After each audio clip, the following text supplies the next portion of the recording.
Ija, Ija, Apa? abang beliin nasi padang, pakai daging rendang ya. Ya, mana sini dah? Nih duitnya. Hati-hati di jalan. Ya.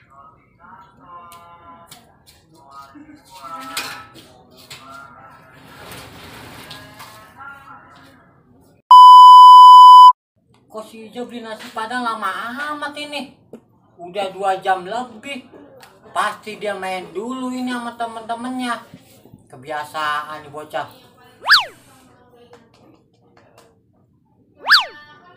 Wah, kebetulan nih abang telepon.